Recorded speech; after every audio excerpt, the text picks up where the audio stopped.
Superman, the symbol of hope, the man of steel, the god among men. I don't like Superman at all. So recently I've seen the new Superman movie, which is one of the biggest cinematic masterpieces of the year, or supposedly is. Knowing about this movie, I was interested to see how good it was going to be, since of course I am a Marvel fan, a big Marvel fan. Seeing James Gunn being the director, I knew that all the shots and writing of the movie were going to be spot on since his previous works were top tier. So what were my overall thoughts on this movie? Well, before we can talk about that, I must explain why I don't like Superman as a hero at all.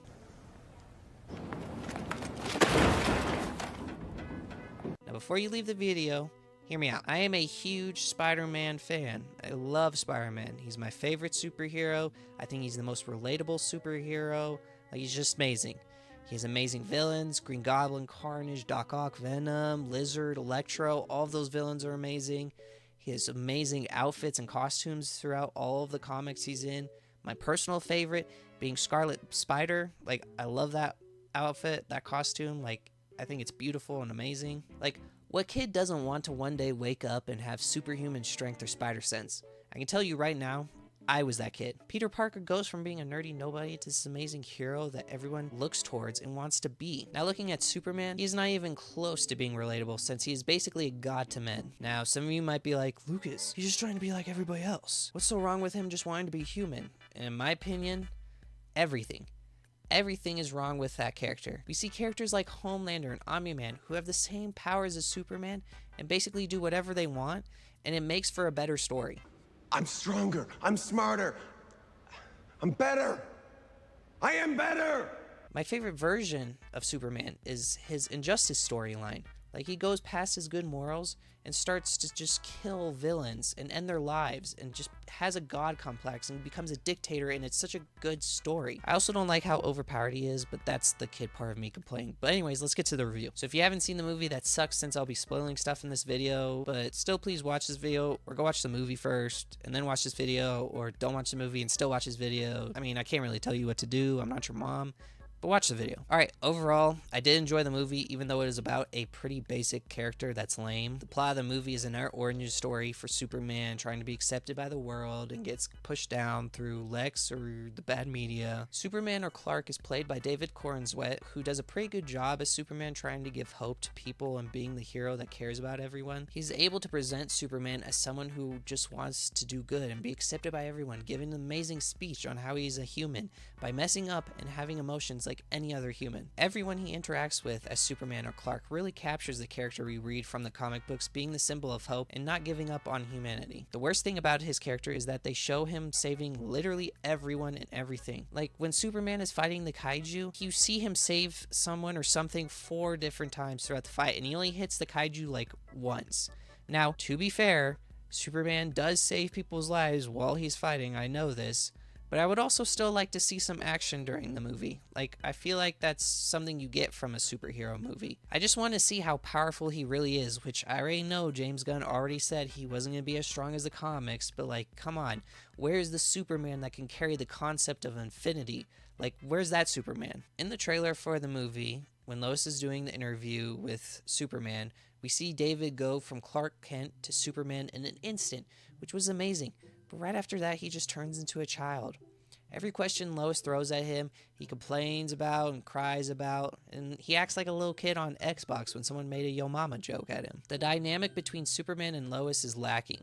We see Lois as someone that would do anything for Superman, even stand up to Doomsday, which most people wouldn't do. Doomsday is crazy. Really cool, but crazy. Another problem I have with the movie, you don't ever really see Clark. You see him 3 times. Once at the Daily Planet, once when he's doing the interview with Lois, and the last time is when he's at his parents' farm, when he has a heart-to-heart with his dad, which is one of the best scenes in the movie. But that's really it. You don't really see Clark struggle to balance his regular life with the superhero life. I would like to see that. Now, I know I'm hating on David a lot right now, but in all honesty, he did do a pretty good job as Superman. I still think Henry Cavill looks a lot more like Superman than him, but he still did a pretty good job. Now on to my favorite character in the movie, Nathan Fillion as Guy Gardner. Okay, he wasn't my favorite character, but he was probably number 2.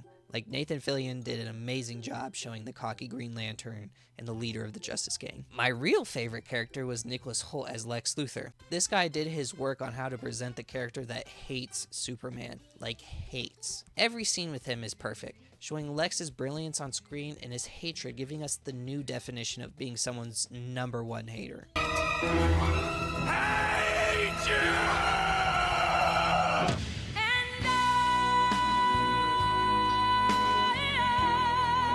Or when he straight up murders a guy who gave Superman a free sandwich. Like, who does that? A number one hater does that. That's who does that.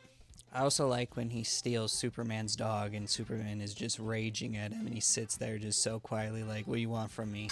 Where's the dog? Like, he knows he's won because of how pissed he made him off, and I thought that was pretty funny. I don't know what dog you're talking about. Ugly dog and a king. What did you say? My only problem with the character, which isn't the actor's fault, it's more of how the story goes, but I really thought that Lex and Superman should have been the final fight. Like, give Lex his original green and purple outfit and have him and Superman just throw fists with each other. Like, I didn't really like how Lex was using Ultraman to fight Superman. Kind of took me out of the movie and just didn't really impact me that much. Now for my number one GoonTube character, that would be Cat Grant. Every time she's on screen, her boobs are what take up half the screen. Like, she could be talking or doing something, but literally all you see on the screen are her boobs and her cleavage. Like, it's crazy. Like, she doesn't do anything remotely interesting to the story. That goes for all the characters in the Daily Planet. They don't do anything to progress the story. Like, their big moment is when they use Mr. Terrific's ship to watch the final act of the movie and write a story about how Lex is a bad person. That is all they do during the movie. They don't do anything else, which is surprising since they do have a big impact on Superman and the comics. Jimmy was good, though. He was the ultimate Chad. Like, anytime a lady would look his way, they just flaunted over him. Like, it was funny, but every lady was out for Jimmy. Now that I'm done bashing all the actors, let's move to the overall movie. The cinematography was on point. The color of the movie actually matches with the comics, unlike Man of Steel, where everything seemed to have a dark filter put over it. It helped me enjoy the movie and characters since I got to see the difference between the sunny Metropolis versus the dark and gloomy Gotham we see in the movies, showing us why Superman is usually sunshine and rainbows. Fun fact, during the end of the movie, during the final act, when everyone is evacuating from Metropolis, you see some of the people leaving for Gotham, like they think it's safer there or something. The people that are going to Gotham, they might be running into Bane, Joker or something. Like, I don't think it's safer there, but hey, if that's where you're headed, go on right ahead. The writing could have been a little bit better since at some points it starts to slow down and mess up the pace of the movie. Many of those faults are caused by trying to show some of the characters for a second and then pushing them off to the side like they just don't exist. Main example of this is all the Daily Planet characters. Of course, the music was peak since James Gunn was directing and he hasn't missed with any of his songs he's picked. My personal favorite song was 5 Years Time when Mr. Terrific was aura farming in his fight scene and you just get this happy song as you're watching him beat up people. I thought it was pretty funny. Now for my overall rating. I have two, so I have one biased and one unbiased. For my unbiased rating, I'd give it an 8 or an 8.5 out of 10 since I did enjoy the movie. I mean, compared to a lot of other DC movies, this one was probably one of its best. Even though I did bash this movie's brains in with its problems, I don't regret watching it and would watch it again just to see if I missed anything the first time and see if I have a different opinion the second time. Now, my biased opinion is 6 out of 10 since I don't like Superman, so I wasn't one of those people who would freak out during any moment when he would show up on screen. I do think if DC continues with the energy they brought into this movie for their future projects, they might actually give Marvel a run for their money, because Marvel has not been hitting recently. I'm not too worried though. We have Fantastic Four coming out in a couple weeks, so Marvel will surely be back on top of the superhero department. Right?